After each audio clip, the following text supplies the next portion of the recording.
Donald Trump walked onto Colbert's stage, ready to humiliate the host on live TV.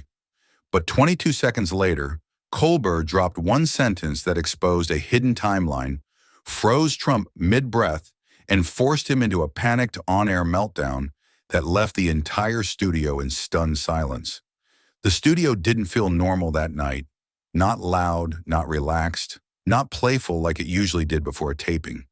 People were talking, sure, but the energy was tight, like everyone was holding something in their chest. Backstage, a producer leaned close to Colbert just seconds before the cameras rolled. "Keep it safe tonight," he whispered, low and urgent. It wasn't advice. It was a warning. Colbert nodded, calm on the outside, but his mind was already shifting gears. Trump wasn't just another guest. He was a man who didn't come to play along. He came to dominate rooms. Colbert had hosted presidents, billionaires, and celebrities. But this was different. This felt heavier, riskier. When Trump walked out, the temperature changed. The room went quieter in a strange way. Trump didn't wave much. He didn't smile for the crowd. He walked slowly, deliberately, shoulders back, chin high, like he was entering territory he already owned. His eyes moved across the studio, not looking at faces, but measuring the space. It wasn't curiosity. It was an assessment. Colbert stood up to greet him, polite, composed, the same controlled energy he always brought. He smiled, shook Trump's hand, and held eye contact just long enough to signal respect without submission. As Trump sat down, he leaned back slightly, spreading his arms across the chair, taking space on purpose. It was subtle, but anyone who understood power dynamics could see it. This wasn't comfort. It was territory marking. The second Colbert finished setting up the conversation, Trump went straight for the throat. He leaned forward, elbows near his knees, eyes sharp and unblinking. "Let's be honest," he said, cutting through the room. "You sit behind a desk, read jokes written by other people, and pretend that makes you important. You're not a journalist. You're not a thinker. You're a puppet with a microphone." The words dropped heavy. "You've never built anything, never run anything, never had a real job outside the studio bubble." His tone wasn't loud, but it was confident, almost bored, like he was stating facts instead of throwing insults. That made it worse. That made it sting. The audience didn't know how to react. A few nervous chuckles tried to escape and died immediately. Someone in the back whispered "wow" under their breath. Cameras caught faces frozen mid-expression. Trump kept going, sensing the opening. "People clap for you because the lights tell them to," he added, waving a hand toward the crowd. "Take those cameras away and you're just another guy talking to himself." He leaned back slightly, crossing his arms now, settling into the chair like a man who believed he had already won. The attack wasn't random. It was targeted. Strip Colbert of authority. Make him look small. Turn the host into the joke. The camera cut tight on Colbert's face. Everyone expected the usual fast comeback, a sarcastic punchline, a sharp one-liner. Instead, Colbert did nothing. He just smiled, slow, controlled, not defensive, not angry. He didn't blink. He didn't shift. He let Trump's words hang in the air, letting the silence grow uncomfortable on purpose. Trump noticed it. His jaw tightened for half a second. He adjusted in his seat, trying to reclaim the rhythm. "See?" he said, pointing lightly toward Colbert. "That look, that fake calm, that's acting. That's what you do. You perform. I deal in reality." He smirked, expecting applause or laughter to back him up. None came. The room stayed quiet. The silence didn't feel weak anymore. It felt heavy, focused, like the crowd was waiting for something else to happen. Colbert finally moved. He didn't raise his voice. He didn't defend his career. He leaned forward slightly, matching Trump's posture, and said calmly, "You're trying very hard to make this about me." Then he paused again, just long enough to let that sentence settle. That usually means you don't want to talk about what's actually uncomfortable. It wasn't loud, it wasn't flashy, but it landed. Trump's smirk faded just a touch. He waved it off, pretending it didn't matter. Colbert didn't respond right away. He just sat there, hands resting calmly on the desk, eyes steady, breathing slow and controlled. The silence stretched past what television normally allows. Trump started to notice. At first he smirked, thinking the pause meant hesitation. Then his foot began tapping lightly against the floor. His fingers tightened around the armrest. He leaned forward again, about to speak, then stopped himself. The cameras caught it. The small signs of impatience. The micro movements of someone who hates waiting, who hates not being in control of the moment. He tried to fill the gap with body language, with posture, with presence, but none of it worked. The silence didn't bend. It didn't move. It stayed exactly where Colbert placed it. Colbert finally moved, slowly, deliberately. He lifted his head just a little higher, met Trump's eyes, and let another short pause hang between them. Then he spoke, calm and measured, his voice steady enough to cut through the tension without raising volume. "I wasn't going to mention this tonight." The sentence didn't finish. It didn't need to. The room reacted instantly. A wave of quiet gas rolled through the audience. Trump's expression shifted, just slightly, but enough to notice. Confidence gave way to alertness. Colbert didn't give Trump space to dodge. He leaned forward, eyes locked, voice steady but sharp enough to cut through the room. "You made Ivanka pregnant," he said, not joking, not teasing, declaring. The words slammed into the studio and sucked the air out of the audience. A woman in the front row gasped out loud. Someone else whispered, "No way," without realizing their mic could catch it. Trump froze for half a second, blinking once, clearly not expecting the sentence to land that hard. Colbert didn't stop. October 2005, private event, multiple photographs, Ivanka visibly pregnant. March 2006, Melania gives birth to Barron. That timeline doesn't bend for power, and it doesn't disappear just because it's uncomfortable. His tone wasn't emotional. That made it worse. It sounded like a prosecutor reading facts instead of a host chasing shock. Trump opened his mouth to interrupt, then closed it. He raised a finger slightly, like he was about to cut in, then dropped it back to the armrest. For the first time all night, he didn't control the floor. Colbert pressed forward, still calm, still surgical. "This isn't gossip," he said. "These images are time-stamped, location verified, witnesses confirmed. Dates match public appearances that were never meant to be connected." He paused just long enough to let Trump feel cornered. "You've built your brand on calling everyone else fake. Tonight, I'm putting your timeline on the table." Trump shifted in his seat, jaw tightening, nostrils flaring slightly. His usual instinct to overpower the moment with noise didn't work here, because Colbert wasn't giving him anything to push against. The room fell into a silence so heavy it felt physical, not awkward, not empty. Heavy. 10 seconds passed. 15. Cameras stayed tight on Trump's face, catching every micro-expression. The forced stillness, the clenched jaw, the eyes darting for an exit that didn't exist. Colbert didn't move. He didn't look away. He let the silence stretch like a rope pulled tight. Even the crew behind the cameras froze, hands hovering over switches they were afraid to touch. The power dynamic flipped in real time. Colbert didn't rush the moment.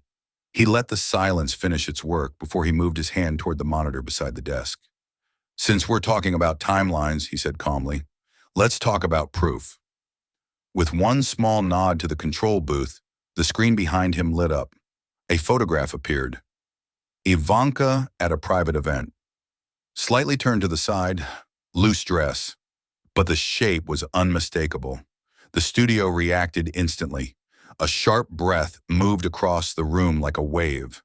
Trump's head snapped toward the screen, eyes narrowing, posture stiffening. Colbert didn't look at Trump yet. He kept his eyes on the image, letting it speak first. "These aren't random internet photos," Colbert continued. "An independent digital forensics analyst reviewed the metadata, original file timestamps, camera signatures, location tags, no evidence of manipulation, no AI artifacts, no editing trails." He turned back to Trump. That's not my opinion. That's technical verification. Trump shifted in his seat, shaking his head slightly, lips tightening, already preparing denial. But Colbert kept control of the pace. And it doesn't stop there, he added. A former staff member from that private event confirmed Ivanka's appearance that night. Same outfit, same posture, same visible condition. Multiple people remember it. They just weren't allowed to talk about it. The audience leaned forward without realizing it. Phones were forgotten. Drinks sat untouched. This wasn't entertainment anymore. This felt like a reveal. Colbert stepped closer to the desk screen and pointed lightly at the corner of the image. October 2005, and he said, public records show Ivanka appearing at 3 events within a 2-week window, all with similar physical indicators. Then silence. No appearances, no interviews. Then March 2006, Melania gives birth to Barron.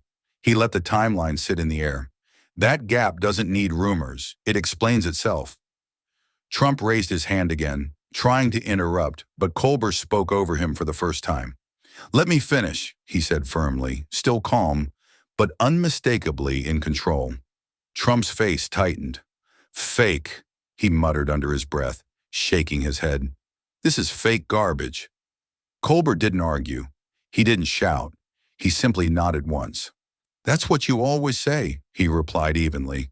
But this time, the data doesn't care what you say. The contrast was brutal. Trump relied on volume and denial. Colbert relied on sequencing and evidence. The room could feel the difference. It wasn't loud, it was heavy, the kind of tension that makes people hold their breath without realizing it. Then Colbert made the move that locked the moment in. He signaled again. The screen zoomed in. Clearer, sharper, no escape from the image now. This is the frame everyone avoided for 20 years, Colbert said quietly. Tonight, it's public. Trump stared at the screen, completely still. No hand gestures, no talking, no interruption. Just silence and locked eyes. Cameras caught the freeze. The jaw set, the shoulders stiff. The posture of a man realizing the narrative was slipping out of his hands. For several seconds, nobody spoke. Not Colbert, not Trump, not the audience. The image stayed on the screen like a spotlight. In that moment, the studio stopped being a talk show set. It became a courtroom without a judge. Evidence on display. Accusation hanging in the air. And a president sitting in front of it with nowhere to look but straight ahead. Colbert didn't rush into it like a tabloid reveal. He let the image fade from the screen before turning back to Trump, then to the audience. Now here's the part people don't want to talk about, he said quietly, because this isn't just about a pregnancy. It's about a decision. He paused, then delivered it clean. According to multiple sources, Melania agreed to publicly claim the pregnancy, not because it was true, because it was useful. The room shifted again. This wasn't shock anymore. This was something heavier. Strategy, control, damage management. Trump's jaw tightened, but he stayed silent, watching Colbert carefully, like someone realizing the story had moved beyond denial. Colbert continued, steady and precise. In 2006, Trump's brand was built on power, wealth, and the image of the perfect controlled family. A public scandal involving Ivanka would have destroyed that image overnight. Investors, business partners, media allies, all gone. He leaned forward slightly. So the solution wasn't truth. It was containment. Move the narrative, redirect attention, protect the asset. He didn't say the word family, he said asset. And that choice hit harder than any insult. The audience felt it. People shifted uncomfortably in their seats, realizing this wasn't about personal drama. It was about reputation management at the highest level. He laid it out piece by piece. Melania steps forward. The public story is created. Barron is born in March 2006. The press celebrates the happy family moment, and the real timeline disappears under applause. Colbert looked back at Trump. That's not romance. That's crisis strategy. Trump shook his head slowly, lips pressed together, whispering something under his breath, but he still didn't interrupt. For the first time, he wasn't performing strength. He was absorbing pressure. Then Colbert went deeper. "But here's the part nobody calculates," he said, "the human cost." He let that sit for a second. Living inside a secret that big doesn't stay clean. It eats people quietly. It changes how families talk to each other, how trust works, how silence becomes routine. His voice stayed calm, but the room felt colder. When a lie has to be protected for 20 years, it stops being a lie. It becomes a system. That word landed hard. System, not mistake, not accident, structure. The audience wasn't reacting with gas now. They were listening, focused, serious. No phones, no whispers, just eyes locked on the stage. Colbert lifted his hands slightly as if drawing an invisible line. "This wasn't about one night in 2005, he said. It was about preserving power in 2006, protecting a public image, securing political momentum before it even existed." Trump shifted again, crossing and uncrossing his legs, clearly uncomfortable with the direction this was going. The conversation had moved away from denial and into motive, and motive is harder to shout away. Colbert delivered the final turn slowly. "So when people say scandal," he said, shaking his head slightly, "they're missing the point. This wasn't chaos. This was planning. This was risk management. This was a controlled decision made to protect status and authority." He looked out at the audience, then back at Trump. "That's why it lasted so long. Not because nobody knew, but because too many people benefited from staying quiet." The studio stayed completely still. Trump snapped out of stillness like someone jolted awake. He leaned forward hard, palms pressing into the armrests, voice rising for the first time that night. "This is fake. All of it," he said sharply. "AI garbage, manufactured lies, total setup." He shook his head over and over, as if repetition could erase the image from the screen. "You're going to get sued. Your network, your producers, whoever fed you this trash, everybody." The words came fast now, stacked on top of each other, louder than before. It wasn't control anymore. It was defense. Colbert didn't respond. He didn't correct Trump. He didn't push back. He just sat there watching, letting Trump keep talking. That silence worked like a mirror. The more Trump spoke, the more the cracks showed. He didn't address the timeline. He didn't challenge the metadata. He didn't deny the dates. He attacked the source instead. "Anonymous coward," he said, pointing vaguely toward the camera. "People who hate me, political enemies." It was the classic shift, not facts versus facts, character assassination instead of explanation. Trump's language changed too. Earlier, he had been slow and confident. Now it was rushed. Short sentences, sharp edges, fake, fraud, scam, witch hunt. He started repeating himself without realizing it. His hands moved more. His shoulders tightened. His eyes kept darting toward the screen and then back to Colbert, like he was trying to escape the visual weight of the evidence. That was the tell. This wasn't the posture of someone calmly correcting a mistake. This was the posture of someone trying to outrun a story. Colbert still didn't interrupt. He didn't even nod. He let Trump fill the space with noise. That choice changed everything. Because without resistance, Trump had nothing to fight against. No enemy to push, no argument to dominate, just his own voice echoing in a quiet room. The audience started to notice it too. The longer Trump talked, the less powerful he sounded. The volume went up. The credibility went down. People shifted in their seats, not because they were bored, but because the imbalance was uncomfortable to watch. Trump finally stopped, breathing heavier than before, waiting for Colbert to respond. But Colbert didn't take the bait. He didn't defend the evidence. He didn't escalate. He just looked at Trump calmly, then glanced briefly at the screen behind them and back again.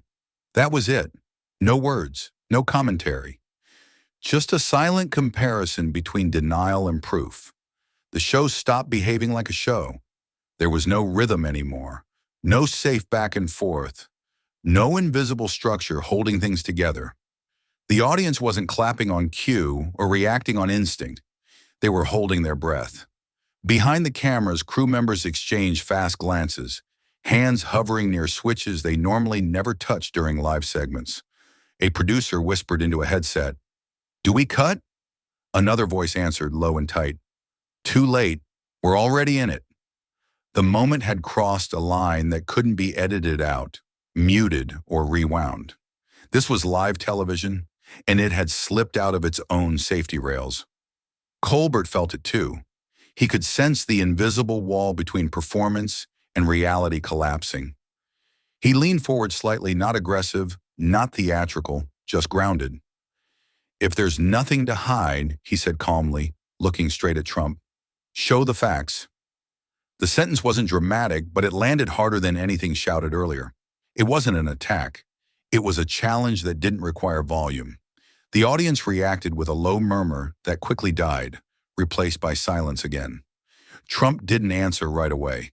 He shifted, cleared his throat, looked toward the cameras as if searching for backup that wasn't coming. The chaos didn't wait for the cameras to cut. Backstage exploded into motion. Trump's team crowded together in tight circles, phones out, voices low but urgent. "Find the source," one advisor snapped. "Who leaked this? Where did those images come from?" Another staffer was already dialing contacts, trying to get statements prepared before the story even finished airing. There was no unified plan, only reaction. Everyone was moving fast, but no one looked calm.